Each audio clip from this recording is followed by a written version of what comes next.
Hi there, I am Michelle Renee, and I am a human connection coach and surrogate partner based in the Baltimore area. And you know, it's interesting being a surrogate partner because surrogate partner means a lot of different things to a lot of different people. The way I practice surrogate partner therapy is I require that myself and my client have a relationship with their therapist. We call it the triadic model. We're always working together in like a team. So the clients that come to me are usually single, and they are handling some sort of sexuality issue. A lot of times they are cis men, and a lot of times it's around either late in life virginity, erectile dysfunction, or premature ejaculation.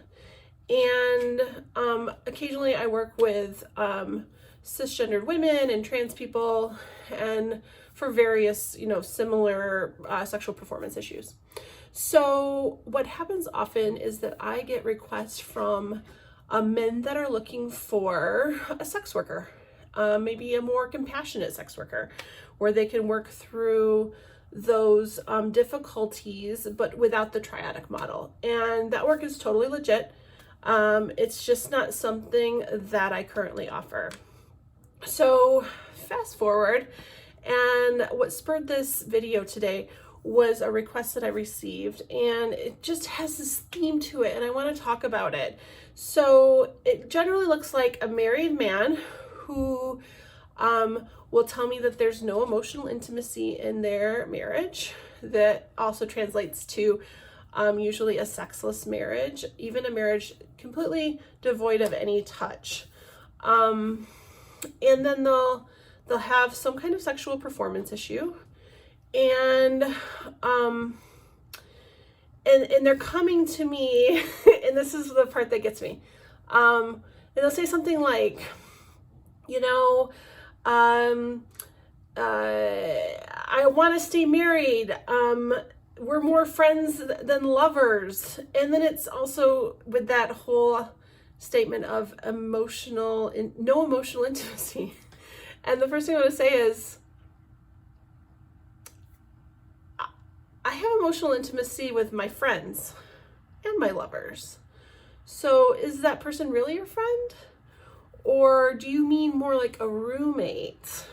Because that's very different language. And of course you have these issues coming up for you.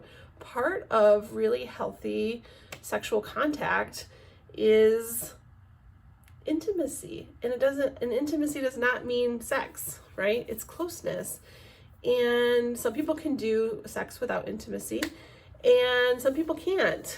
And when you can't, you'll see it show up as, erectile issues or premature ejaculation. Like, those are the ways it shows up for a lot of men, or I want to say a lot of cis men. Issues around orgasm in general could be linked to intimacy, as in emotional intimacy issues. Here's the part that kills me. They say they want to stay married, and they're coming to me. And I'll tell you what could happen.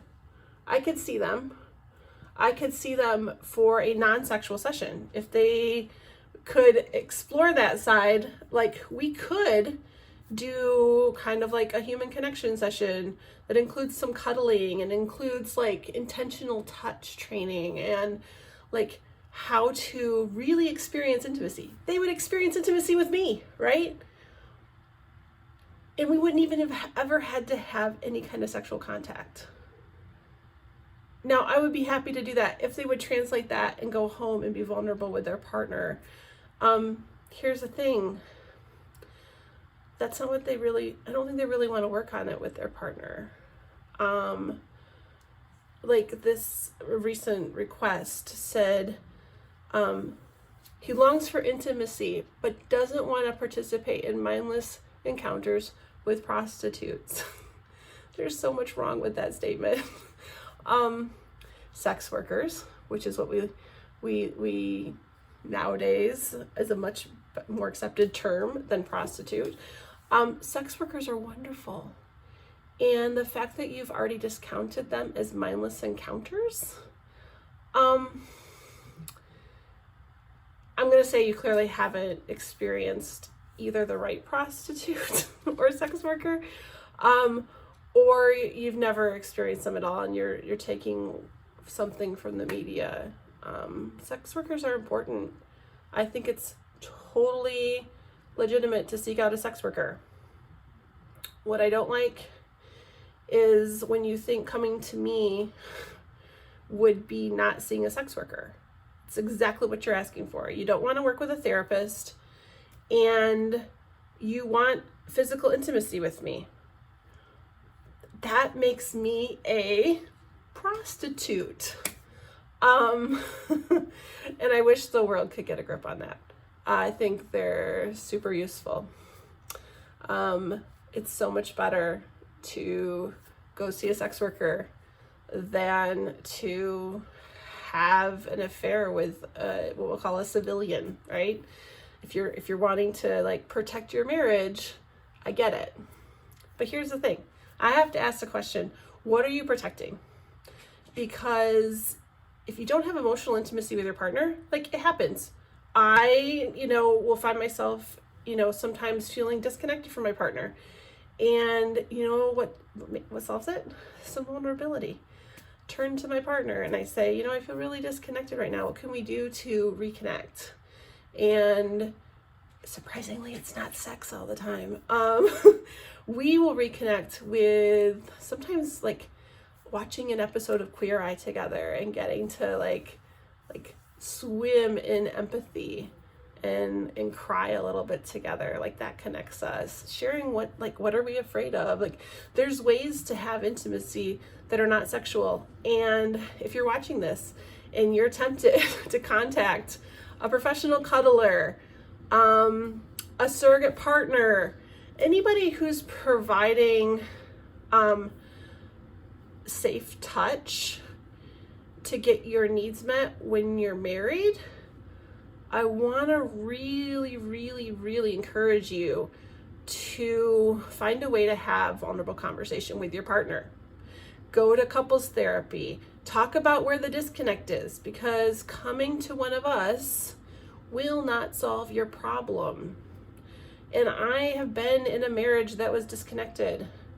There is life outside of that, whether it be with your current partner or you move on. You only got one life here. And one of the things that I really have enjoyed during COVID is reading the book Untamed. And I know it's written for women, but I want men to look at it too, because there is no reason to live this life in any kind of inauthentic way. That creates depression and loneliness and a lack of emotional intimacy because you're not living your truth. So let this video be encouragement to talk to your partner, share what is real for you, and go find help, together. If you want to come to me with your partner and talk about how do we do intimacy, let me be a translator for you. I've been on all sides of this. I've been the wife that didn't want to have sex. I've been the girlfriend who felt rejected when my boyfriend didn't want to have sex. I've been on both sides of this, and I'm happy to facilitate a conversation. What I'm not prepared to do is to be that person that sent me the message. I'm not willing to be their Band-Aid, but there are people out there that are. And go see them and quit calling them prostitutes and own up that you have needs that are not being met, and that's the way you choose to have them met. It's okay. Again, I'm Michelle Renee. I'm a surrogate partner and human connection coach, and you can find me at humanconnectioncoach.com. I'd love to hear from you. Send me your questions.